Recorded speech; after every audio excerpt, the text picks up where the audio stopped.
The February 11th, 2011 setback was a conspiracy, sacrificing stability for chaos. The Biden administration seriously considers designating Houthis as a terrorist group.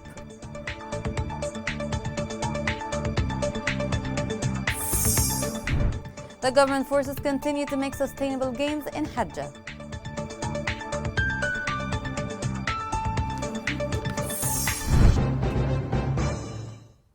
Welcome to Yemen Today TV. This is the English news with me, Rana Swaylam.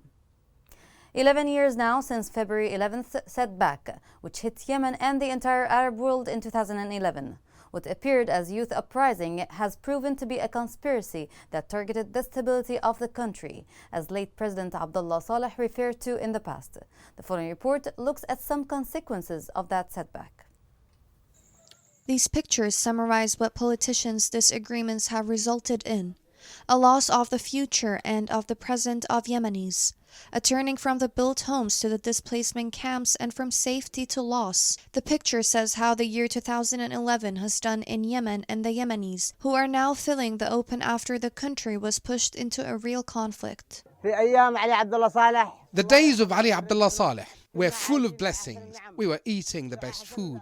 Now, in the days of Houthi militia, we are out of our homes and we are living in displaced camps. We have no rest after Ali Abdullah Saleh. We are lost after him. We have nothing now. We have nothing to get food. This place, especially Hais, is where people used to have homes and did not know what poverty is. The situation is totally different now. People are living in a displacement tent. Since the death of Ali Abdullah Saleh, we are suffering hardships. May God bless him. When he was alive, we were in our houses eating and drinking. We had everything in our hands. Life was good. There was security. Now we are homeless and hungry. We have nothing now. A state of insecurity is prevailing amid the absence of the least basic rights and freedoms and the right of citizenship guaranteed by the Constitution and the rule of law. All these things are now replaced by a state of chaos. In the rule of Ali Abdullah Saleh, I used to get home late night and go for sleep without any concerns. Nowadays, we are all suffering. We are without tents. It's a matter of the past now. The slogan now, after 11 years of the setback, is "Get back to the right track before you are held accountable." The slogan must be raised to all those who committed injustice against the homeland and the citizens and were overwhelmed by the greed of authority, riding the wave of the so-called Arab Spring. The U.S. National Security Council distributes a political options paper to designate the Houthis as a terrorist organization. One of Joe Biden's first moves when he took office was to reject Trump administration's designation of the Houthis as a terrorist organization, following warnings from the United Nations and aid groups that imposing sanctions would exacerbate famine in Yemen. Secretary of State Antony Blinken said the cancellations are intended to ensure that relevant U.S. policies do not impede assistance to those already suffering from what is being called the world's worst humanitarian crisis. Biden's administration is now considering designating the Houthis as a terrorist group, despite what experts say would have dire consequences on the Yemeni people.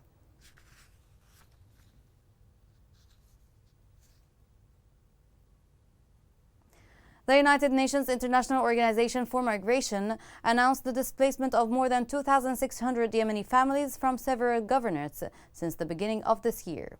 It stated that the displacement tracking matrix monitored from January 1st to February 5th the displacement of 2,638 families, equivalent to 15,828 individuals who were displaced at least once.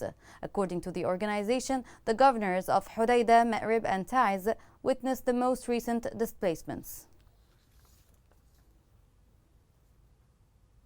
Recent international reports have warned that the situation of displaced people in Yemen is dire due to the ongoing conflict.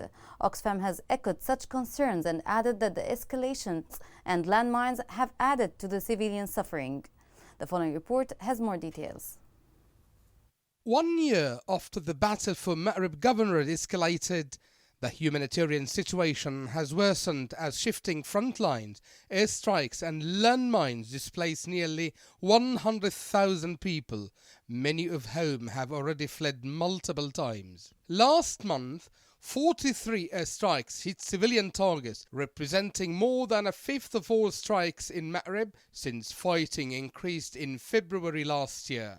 Most of these were on houses and farms, destroying homes and businesses that will take many years to rebuild. Oxfam's Yemen country director, Mohsen al-Siddiqui, said, "This escalation in conflict, displacement and death that we are seeing in Ma'rib is a snapshot of the suffering faced by communities across Yemen. Civilians also face danger from missiles and shells fired from the ground, as well as landmines and improvised explosive devices." 8 civilians were killed by landmines in Ma'rib Governorate in January 2022, compared with 5 for the whole of 2021, reflecting a worrying rise in the use of these outlawed weapons. Landmines are often placed along roads and tracks across farmland leading to Ma'rib city that are used by civilians bringing goods to sell and migrants traveling through Yemen. According to UN figures, over 1 million displaced people live in Ma'rib Governorate, either with locals or in one of between 120 and 150 formal and informal sites. However, local authorities put the figure at close to 2 million. Of these, many have now been displaced 5 or 6 times. Oxfam is working in Ma'rib to improve water supplies, provide latrines and to provide cash transfers so families can buy basic essentials. During the last year, Oxfam helped 96,000 people in Ma'rib, including providing access to drinking water for 60,000 and cash transfer to 15,000 people. The United Nations has issued a statement reminding warring parties that being at war does not absolve them of their obligations under international law, which strictly prohibits disproportionate attacks and requires that all feasible precautions be taken to avoid civilian harm. On Wednesday, the government forces made progress in Al-Hayja mountains in Hajj and secured Al-Muhsam camp amid violent raids targeting the militia. Military sources stated that the military forces in the 5th Military Region advanced in Al-Hayja mountain range east of Harad after violent battles with the Houthi militia.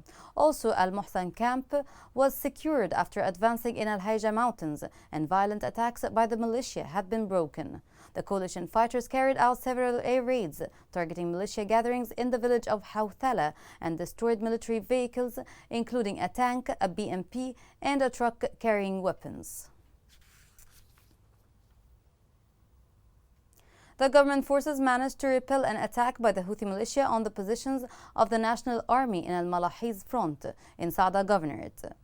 Major General Muhammad Al-Ajabi told the Yemeni news agency Saba that the terrorist Houthi militia tried to regain the positions it lost in the cemetery area in Al-Malahiz front in Sa'da without success, noting that the National Army forces inflicted heavy losses in lives and equipment. He added that the artillery of the National Army, backed by the artillery of the coalition to support legitimacy, targeted the reinforcements that were trying to support the attacking groups. Government forces liberate important sites in Wadi al-Jurfa in Ma'rib, and fierce battles occurred in Al-Aqsha mountain range east of Al-Hazm city. On Wednesday, the terrorist Houthi militia incurred heavy field and material losses in several areas on the northwestern fronts of Ma'rib and Al-Jawf governorates. Military sources said that the army forces backed by tribesmen launched massive attacks on the Houthi militia in Maghzar district, northwest of Ma'rib, during which they managed to liberate several strategic sites. Sources confirmed that the terrorist militia was defeated in important sites in Wadi al-Jufra, inflicting heavy human and material losses on them. The joint forces and the Southern Resistance thwarted an attack launched by the Houthi militia on their positions on the front of Al-Dala. According to field military sources, the joint forces and the Southern resistance fought violent confrontations against the Iranian-backed Houthi militia after the Houthis launched an attack on its positions in Batar and Al-Jib sectors west of Qa'taba district. The sources confirmed that the joint forces and the resistance thwarted the Houthi attack as a result of the confrontations in which various types of weapons were used and inflicted heavy losses among them before the rest of the militia retreated.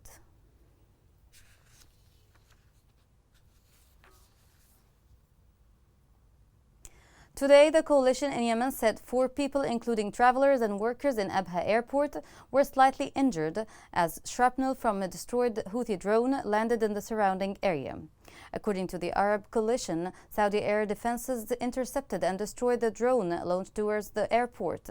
It added that it would take operational measures in response to the threat of targeting civilian airports and travelers. Today, the Giants Brigades shut down a Houthi drone in the sky of Harib district, south of Ma'rib Governorate. Military sources reported that the defenses of the Giant Brigades spotted a Houthi drone flying in the sky of Harib district. The sources added that the defenses dealt with an unmanned aircraft with the appropriate weapons and shot it down immediately. On Wednesday, the terrorist Houthi militia launched a campaign of raids and kidnappings in one of the areas of Utma district in Damar Governorate. Local sources said that the Houthi militia launched a campaign of raids on a number of houses in Al-Sharm area of Utma district. The sources stated that the militia looted the house of the citizen Nabil Mohsen Muawwada, burnt it, and kidnapped a number of citizens in the area.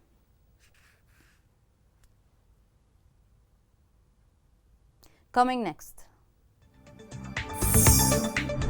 Displaced students continue to suffer amid war.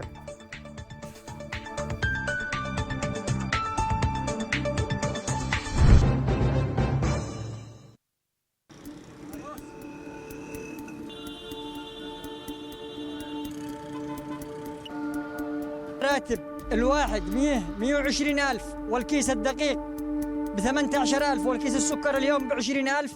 كم يعني بيعطي هذا الراتب كامل كيس سكر وكيس دقيق؟ المواطن اليمني يعيش في أزمة إنسانية وغذائية مؤلمة من غلاء الأسعار وفحشة الأسعار وغلاء الصرف والعملة الأجنبية في البلد. حالتي الحين حالة لما أخرج لما ندي 12 كيلو ما نقدرش ناكل الأكل داخل ما إحنا بحاجة صعبة.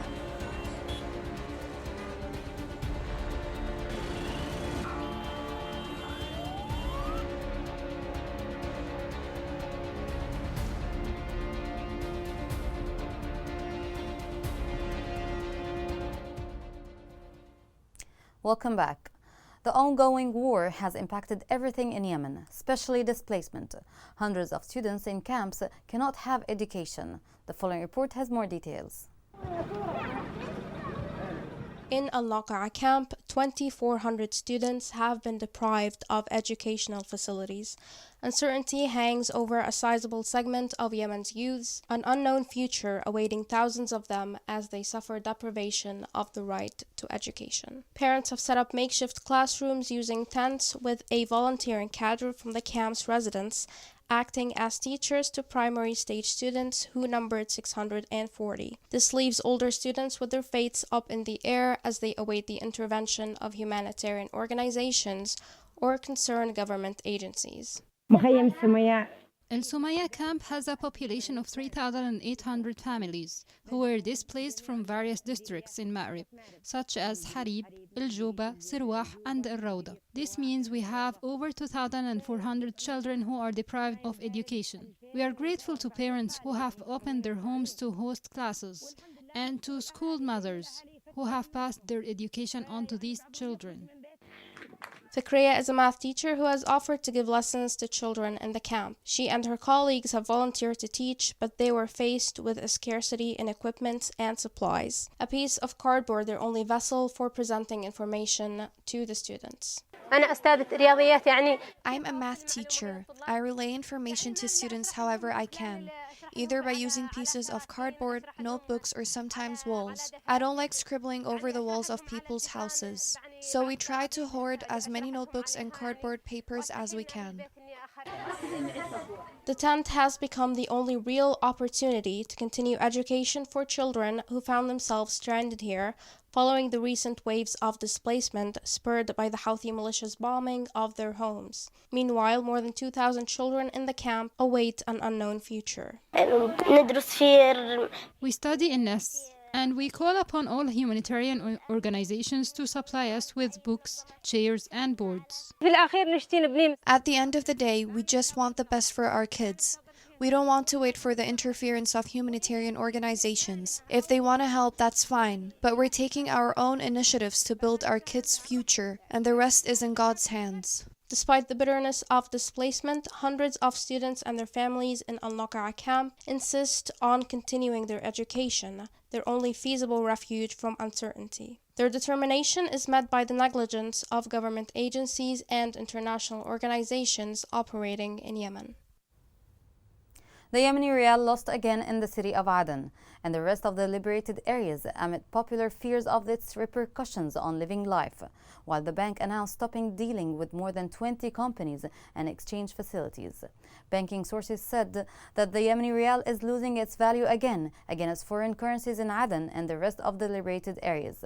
According to the sources, the value of buying $1 rose to 1,135 rials. The past 48 hours witnessed a new decision to suspend more than 20 companies and establishments, in addition to implementing weekly tenders to sell US dollars, but all of this did not limit the currency's erosion.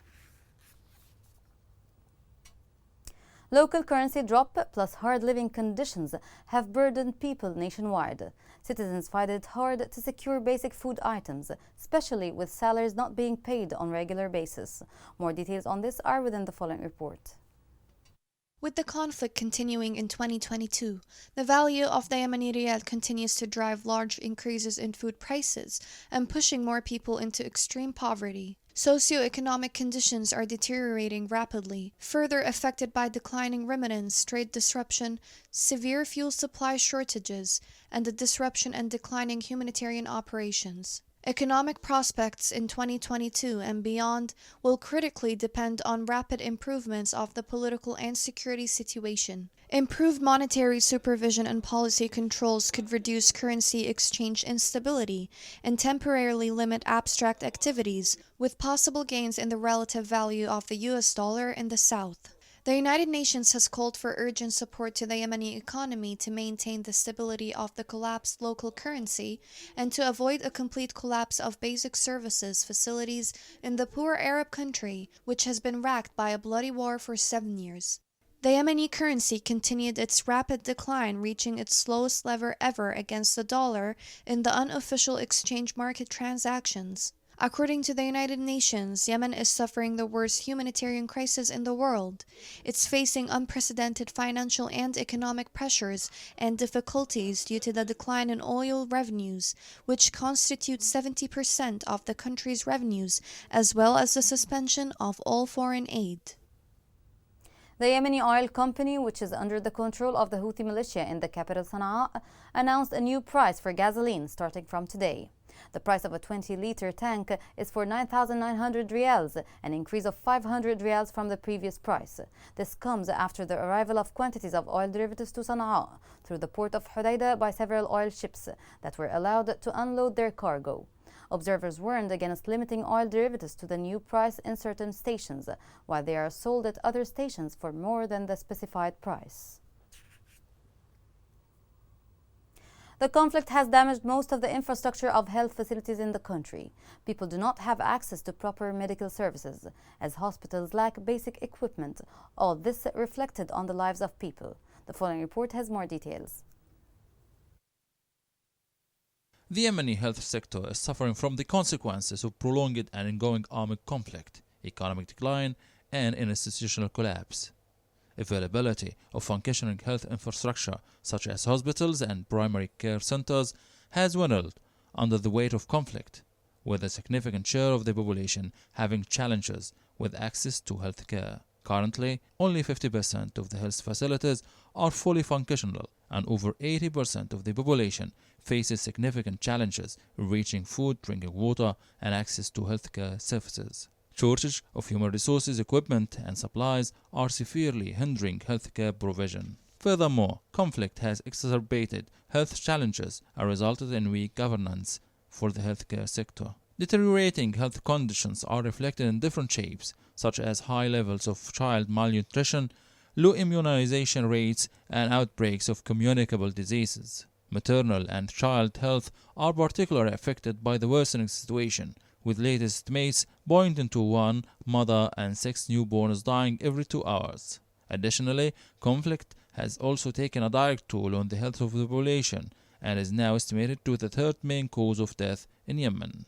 Decreased external funding for health coupled with unprecedented challenges such as COVID-19 raise uncertainty about the future of health services in Yemen. The health system is extremely reliant on external funding, and the provision of health services is depending on development partners executing health programs. External financing for health has dropped drastically. With the ongoing war, Yemen will lose more of its health infrastructure. Nothing can stop such depletion but immediate end of the conflict.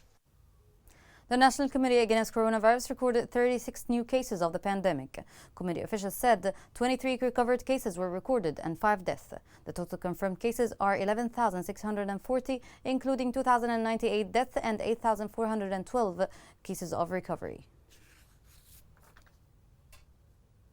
Here's a reminder of the main headlines. The February 11th, 2011 setback was a conspiracy sacrificing stability for chaos. The Biden administration seriously considers designating Houthis as a terrorist group.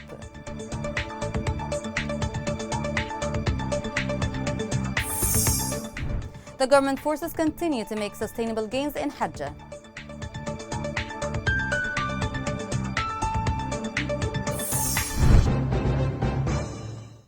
This is the end of the news. For more, follow us on Facebook, Twitter, and YouTube at Yemen Today English. Thank you for watching. Have a great day.